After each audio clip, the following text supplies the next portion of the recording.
Welcome to the Bad Boss Podcast with Ken Williams. Each week, we step towards your path to promotion so you can finally have the life you want. Let's learn how to deal with people you never wanted to be friends with together so you can own your career and love your work again. And we are back. Happy Monday. And I'm excited today because I have a friend, which my kids always think it's exciting when I have a friend, but I have Natalie Janine Gates. Hi. With us. And so we're going to talk about something that has been something I've heard a lot about on my socials about fear. And here we are early in the year. We're mid-ish January, a little bit later.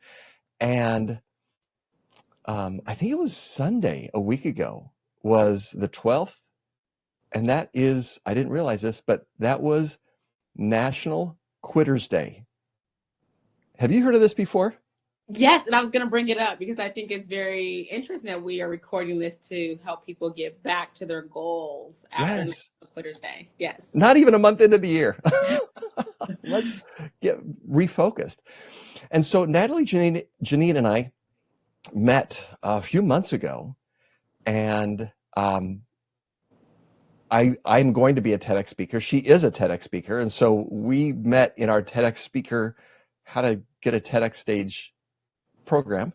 And we just clicked. And the great thing about Natalie Janine, in addition to the fact that she's just a fun personality, fun person, but she works with people that in a similar way that I work with people. I help people get unstuck in their careers, which may include getting a new job. It may not. And who do you work with? I work with employed corporate women and helping them land better paying jobs. Now, sometimes that's a promotion and other times that is with a new company. Yeah. But my goal is to see women be paid fairly and to close this gender pay gap as much as possible. Right. I love that. And so question, I'm just going to ask you because I haven't heard you specifically answer this. Oh, wow. So I'm going to put you on the spot because I know a lot of men reach out to you. Yes. Do you work with men or do you just work with women? So I primarily work with women in my extended coaching program. However, I offer a VIP day and I will work with a few men in that capacity. But my jam is with women to close the gender pay gap. They're suffering the most from that. That makes sense. And the great thing, I had somebody reach out to me last week and say, and she's looking at making a change. She's a teacher. She's thinking about making a change into a different type of job. And she asked me if I would be able to help her out. And I said, well, let's chat. And if I can't, then I know people. And there's Natalie Janine, who I know is, that's your jam, is working with women and helping them find transferable skills and getting the job that's going to pay them what they're worth. Yes. And I love that you primarily work with men because a lot of men come to me and truly, I believe when people are making change, they need time. And so a VIP day, that's just 3 hours with me. I'm like, you can get the information, but you need someone that's going to hold your hand through the process. So I love telling people to go to you because you're just as awesome as I am. Well, close. And I have to say, we've been knowing each other longer than a few months. I know it's crazy. Flying, but I was like, we've been knowing each other for a minute now. I know. In fact, okay, so full transparency, I have a couple trips on the horizon, and I have looked at the possibility of getting a ticket that would have a very long layover in your city. You have to. You have to. If you land in Dallas, we are doing something together. Yes. So there was one that I looked at, and I can't remember where I was looking at going, but I have a grandson who lives in Idaho. Oh, okay. And American has a huge hub in Dallas-Fort Worth. And there was one ticket that I was looking at that had like a 12 or 13 hour layover. And I thought, let's do it. Wow. So right now I'm just kind of playing with dates, but I'm leaving for Orlando. By the time this airs, I will be home from Orlando. Okay. And then next week I'm going to Charlotte. So, and wow. direct flights for both of them. So that's not going to take me near you, but we'll make it happen. Yes, we have to. So, but I've had a lot of people that have made comments on my social posts, have reached out to me that it's scary. It's scary. And to be honest, I'm having the same experience myself, that as I try to grow and stretch, it's scary. And so I know you've had the same experience and you've dealt with people. So we wanted to talk about, how do you get past the fear? And so talk to me, or talk to us, about what have you personally done, and what have you found that works well with clients in recognizing and then moving through the fear?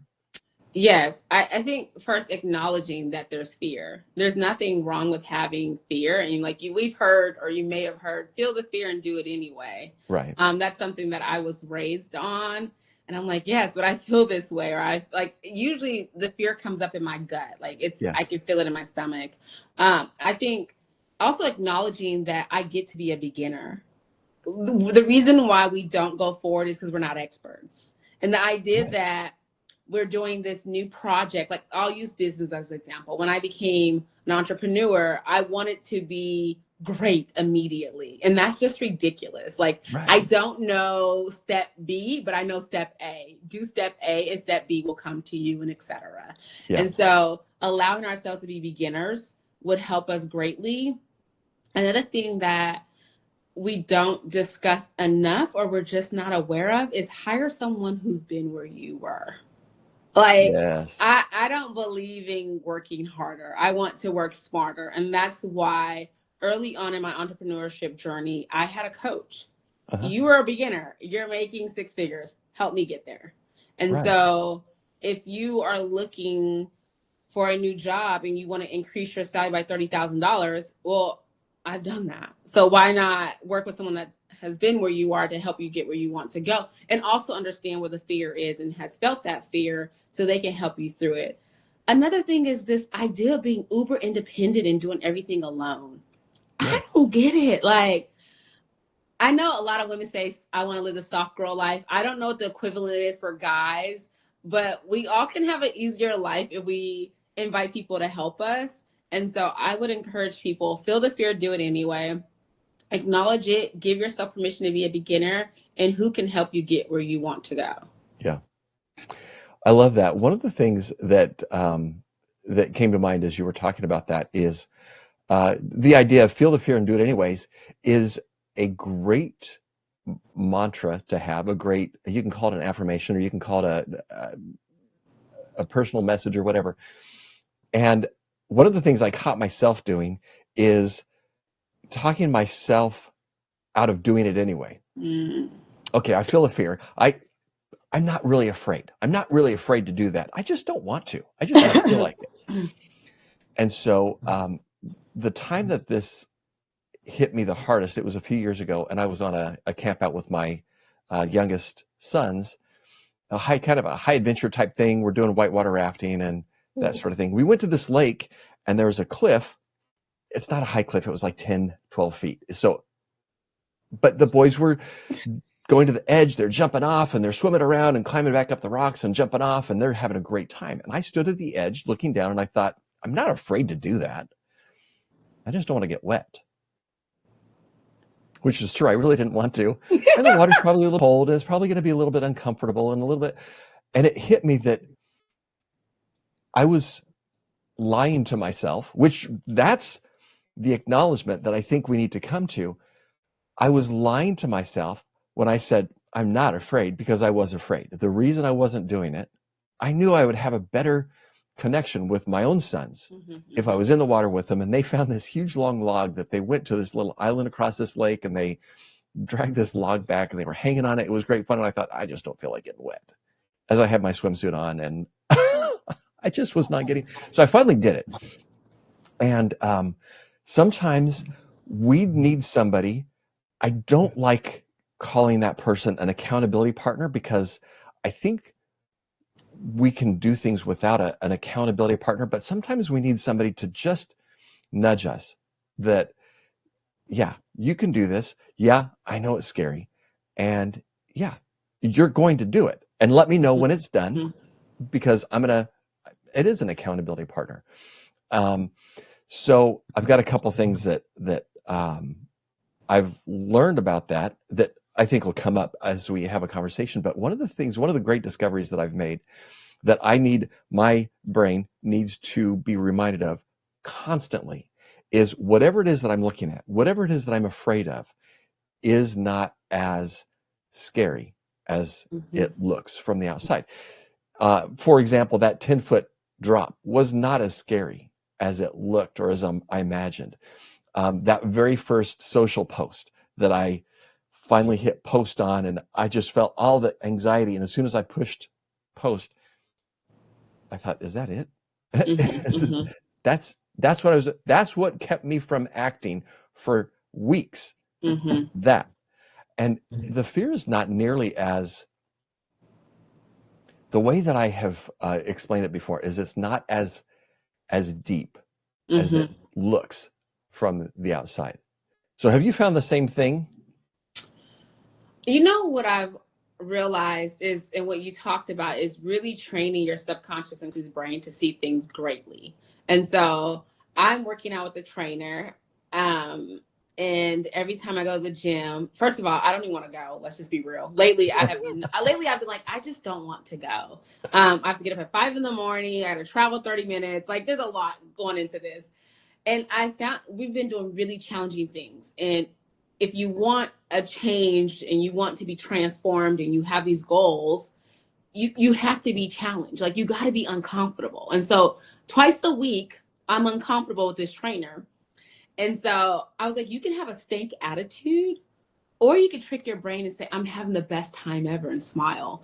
And so he caught me smiling and he was like, well, what's going on? And I was like, oh, nothing. But what I was saying to myself in my mind was like, I was smiling, like, I'm having the best time ever. I am so strong. This is so easy. And it really changed how I approach the workout the rest of the session. Right. Another thing that is super important in what I do, and I can use a real life example right now. I'm hosting a masterclass soon and I need a landing page. I don't know how to create landing pages. So I need YouTube to teach me, step by step so I can create this. Right. And I have put it off. It's fear. Let's just be honest. It's fear. Right. And so what I know is, do the things that make you fearful earlier in your day because you have the most energy. Yes. Instead of waiting to the end of your day when you're tapped out and you're depending on willpower to get it done. And so I think it's understanding where the fear is and how can I make this as easy as possible. And understanding it doesn't have to be perfect. I always tell myself, I'm not called to be perfect. I'm called to be purposeful. I love that. And that's one of the things that has helped me the fear is when I make it all about me. I'm going to be seen as less valuable or less experienced or less knowledgeable or less whatever.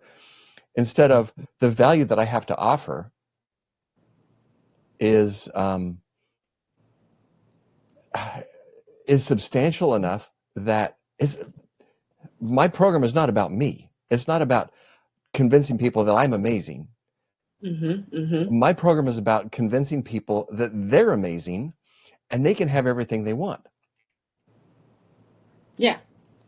It's not about the landing page. It's not about social media posts. And I think it's really amazing how we're talking about the fear we have.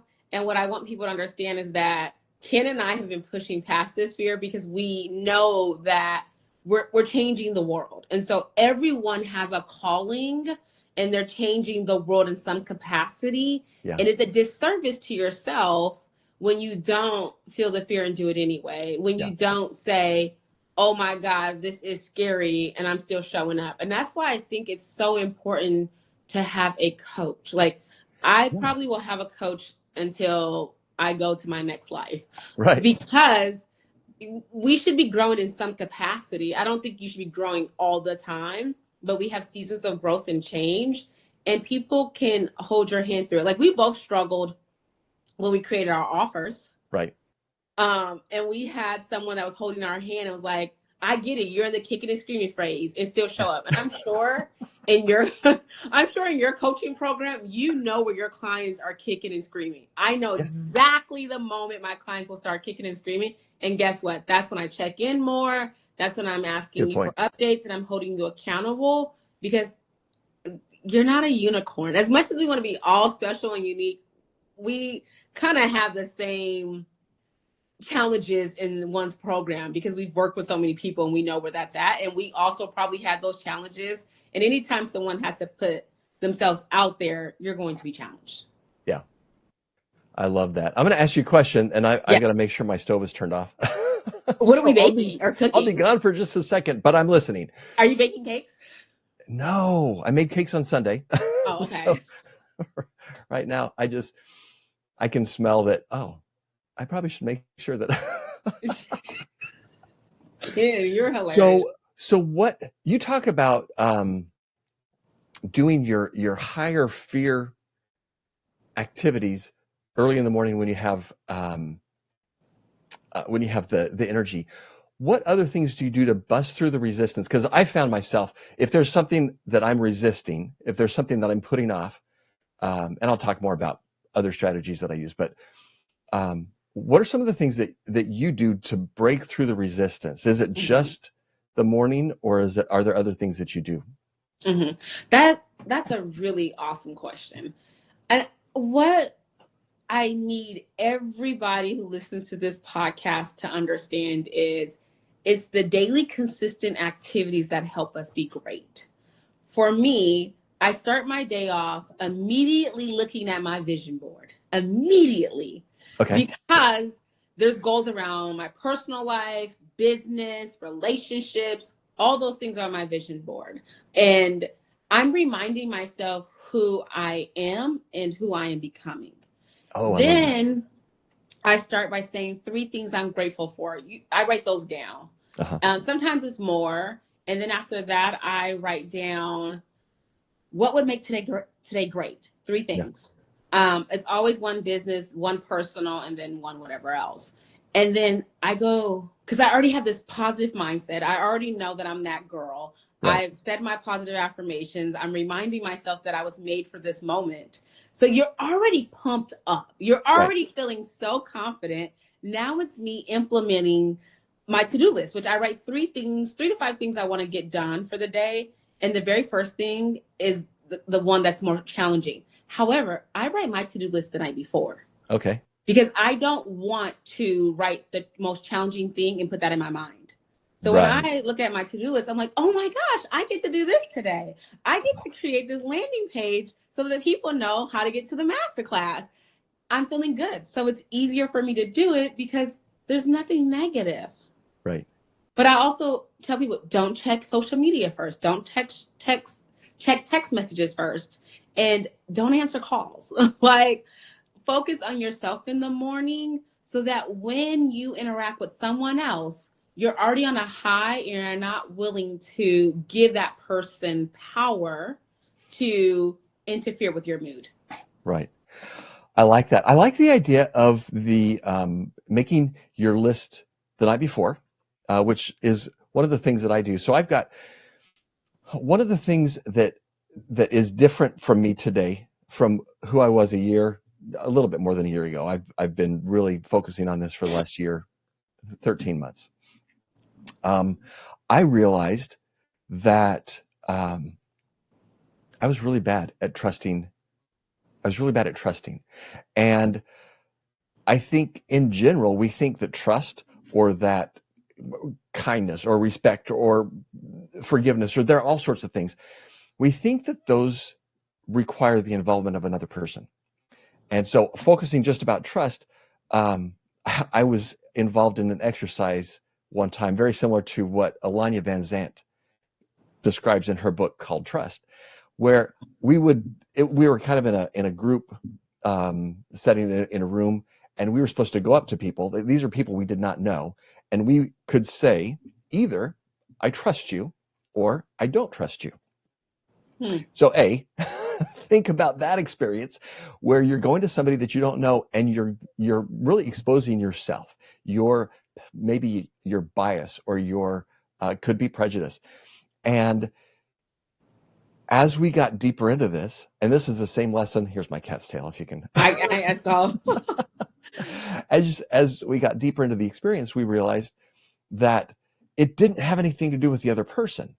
So if I found that I'm only trusting people that are in their midlife years, I have a problem. It's not that somebody who's younger has a problem of being untrustworthy. I have a problem with those people. And so one of the things that I've discovered as I really dug into trust is I didn't trust me.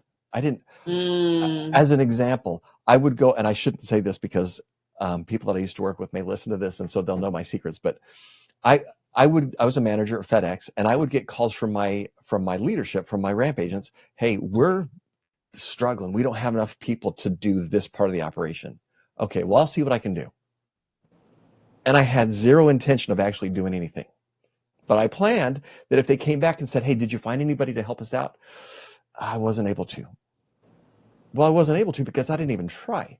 And so the thing that was eye-opening to me was that I knew that if I said I was going to do something, I wasn't going to do it.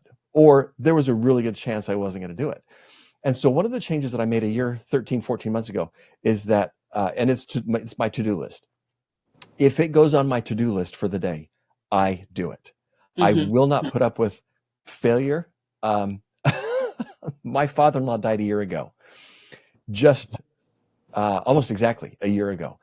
And about 6 o'clock, my wife called me. She found him, and she called me and said, I need you to come over right now. And fortunately, my to-do list for that day was done at that point, because otherwise, that was a very long night. Otherwise, I would have had to make the choice of pulling away from things that are critically important to do other things so that I can continue to build that trust in me.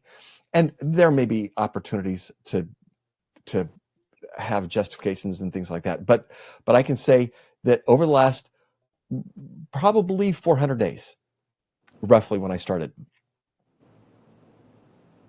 2 days. There were 2 days, and both of them were accidental. I went to bed. I fell asleep before I did the push-up that I promised I was going to do. And there's a whole lot of stuff that followed that.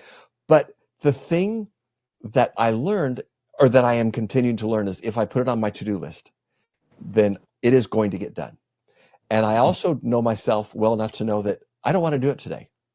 Tomorrow he can deal with it. And so I'll put it on tomorrow. So we have different reasons for putting it on tomorrow, but I think the way that we accomplish it is similar, that I am not going to give up on me. I'm still working on not giving up on you. But if it goes, and I've told my wife, if you want something done, the words you have to say are, what day is this going on your to-do list? If you want it done on Wednesday, then I need you to put this on your to-do list for Wednesday, and it will get done.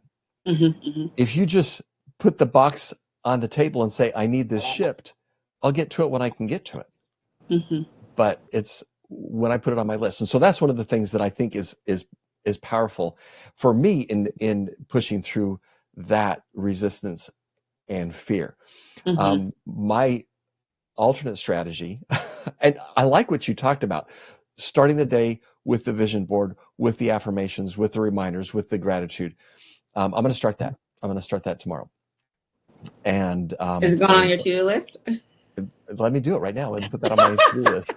But while you're doing that, what you said that's very critical, and I want to break it down a little further so that people understand, is that you made you a priority. And that's what's important. I was just telling a friend this morning, it's your life, your rules. Do what makes you happy. Do what's necessary to make sure you're well. And also train or have a boundary that lets people know, if you need me, this is what you need to do. Yeah. Like, I always tell people, your emergency is not mine. Like, I don't like the idea of rushing for anything. It does not allow my body to feel comfortable. And Yeah. so if you tell me you need something, by when? Yeah. I'll show up for you. But if you need it and it's not really an emergency, you just failed to prepare, I don't know if I got you in that situation. So I love that you told your wife, I'm happy to help you. I am team you. Just let me know when you need it back. And I got Right. you. And that's one of the things that I'm seeing more and more is I I'm trying to not be dishonest with anybody. And so if you ask me, I'm going to get in trouble for this one. We were out with my wife. It was my wife and I, my daughter and son-in-law, and I'm hungry. And not just am I hungry, I haven't eaten all day. It's like 5 o'clock, 6 o'clock. I haven't eaten at all for the whole day. And because we were talking in the morning about let's go out together and do something. And I'm thinking, well, maybe we'll do that for lunch. So I don't want to eat lunch and then find out we're having lunch together. So then it gets to be 6 o'clock and we haven't had dinner yet. And I don't like eating that late. So we go to the restaurant that my wife chose. And first of all, she asked, do you want to go there? No, I don't want to go there.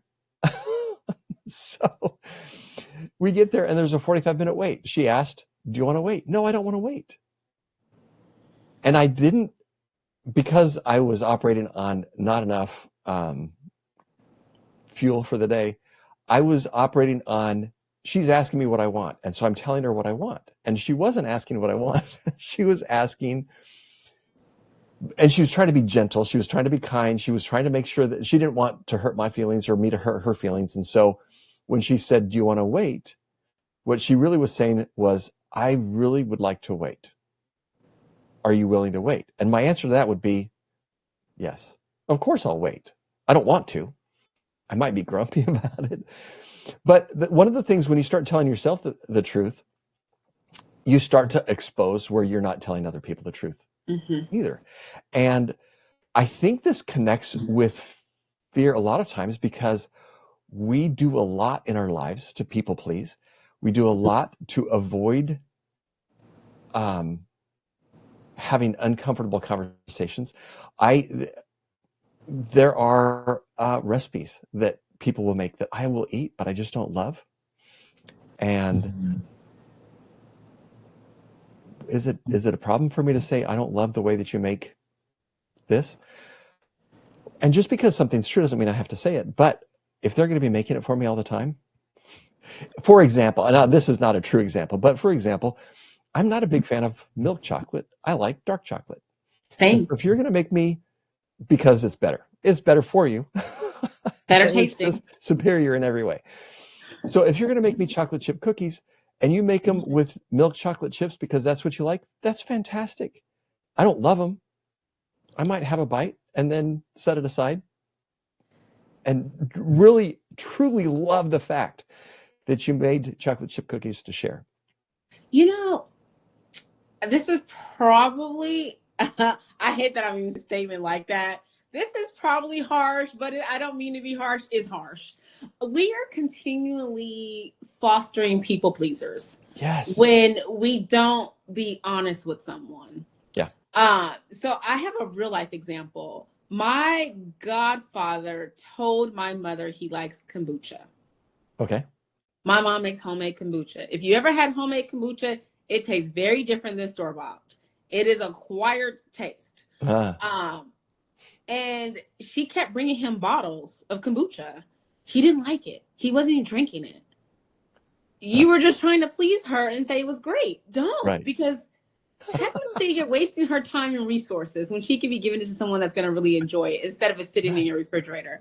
Right. And I think there's a way, so real life example, I was having a conflict with a friend. A friend was having a conflict with me, actually. And in this conflict, they didn't want to hurt my feelings, so they were being dishonest. And right. I caught it.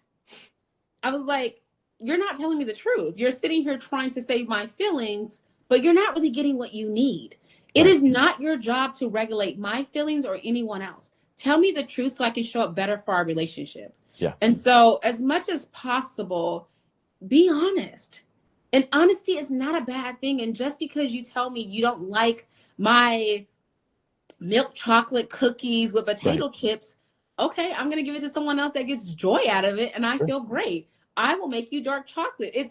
I think we make things a big deal that don't need to be a big deal. Right. And we believe that we're saving people but we're not. And at the end of the day, you're hurting yourself and that person by not showing up honestly. Right. And so, I mean, hope that didn't sound harsh, but please be honest. No. Please be honest. Yeah, it's not harsh, because the thing is that if you're saving somebody's feelings by saying that something is delicious when it's not, there's still somebody who's maybe whose feelings are hurt, and it's yours because you're now stuck with. There's a great Andy Griffith Show episode where it's about pickles. And I'm a big fan of pickles, but they make these pickles. Aunt B makes these pickles, and they taste like turpentine or something. It's just nasty. And Andy and Barney talk about how great these pickles are, and they actually swap them out for store-bought pickles so they can eat them, just quarts and quarts of homemade pickles. And she's so excited about these pickles that this was the last batch she was going to make, but you're so excited about these pickles. I'm going to enter the fair contest, and I'm going to start making these pickles again. So they just made life more miserable for themselves. We do the same thing for ourselves. And so you just flipped sideways. I don't know how that happened. I saw that. That is weird. So that's true for all of us. And so trying to protect somebody else's feelings. And when you're in a professional situation, whether it's talking to your coach or talking to your mentor or talking to your boss, I had a conversation. It was a difficult conversation that I wanted to have with my boss. And I was struggling with how do I tell him something that I think he really needs to hear. He was alienating most of his management team, like 100% of his management team. And so I realized that my motivation was that was the tipping point. That was a change. Is if I went in to tell him how bad he is as a leader, then I was missing the target. If I could go in with the desire to be kind, I need you to understand that not only are you impacting me and the rest of my peer group, but you're potentially impacting your career because of how you're interacting with us or how you're trying to influence or whatever it was. It totally changed the way that I approached it. And that was from a coach that I had, where not even about that situation, but I was talking about another situation, another difficult situation where I felt like I needed to say something, and the truth could be really difficult to hear. And she asked, "What's your motivation?" And if I have I'll call it, it's probably not an ideal word, but I'll call it a noble motivation. If my motivation is to make you better or to make things better for you, then that's going to come across very differently than if my motivation is self-motivation. My motivation being, it's all about me. Because as we talked earlier, it is not all about me. It should be, but it's not. In your world, it is. And I don't, okay, this is what I believe. People want to do good. Yes. I think everybody wants to do good. Maybe I shouldn't say everybody, but most people want to do good. Yeah. It's the approach. Yeah. If you come with, you don't do this, that people's defenses are already going to go up because the way you approach them, instead of saying, I need this. Yeah. I want to show up and do better in my job. Could you support me by doing 1, 2, and 3? Yeah. And that makes one vulnerable, and people don't like to be vulnerable. But it's such a beautiful skill. Yeah. If you can adopt it, and you're going to get your needs met. I had a supervisor who was a micromanager. I don't like micromanagers. Don't micromanage me. I'm grown. What you tell me you need, I'm going to give it to you. And so all the time you would have this deadline and they would like, do you have it? Are you going to have it done by this day? Are you going to, and I know that like clearly you're used to giving directions and people didn't listen to you, or it's not like that's more about you than it is about me. Yeah. And so we had a check-in. And you know, like when something's bothering you, it's been bothering you for a moment, and you're like, I need this addressed. This is a toxic work environment. We love saying that. And it wasn't toxic. It was just, you were not giving me what I needed to thrive in this work environment. Yeah. And so we were meeting one-on-one. I said, I want to talk to you about something that I need that I think would help me better in the job. And she was like, sure, what is it? She was so happy to help. And I said, I am so thankful that you give me a deadline. I would love if when the deadline, like as I'm working on this assignment, if I have any questions or I need to check in, I will come to you. Mm-hmm. And I will make sure you have it by the deadline. How does that sound? I never once said, don't check on me. I don't like that. Guess what? Who stopped checking on me though? She did. And That's she incredible. never felt like I attacked her because I didn't. I said what I needed, how I best work. And it worked out fine. And that was a healthy work environment after I spoke up for myself. Yeah. And so I would encourage anyone who, we are going to have conflict. We're human beings. We're not all the same. We have different needs. We approach things very differently. If you're experiencing a conflict, talk to your supervisor and tell them what you need. Right. Because their job is to support you and they want to see you do well. Nobody wants to hire and fire and rehire folks. That is so costly for the organization. So if you could tell them what you need, try that approach. Yeah. And see how life changes for you. I love it.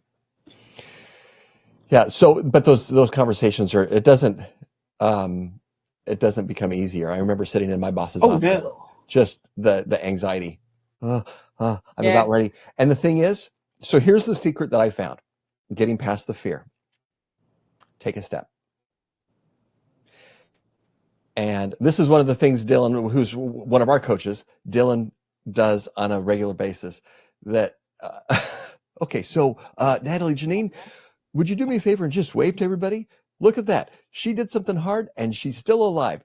Yeah.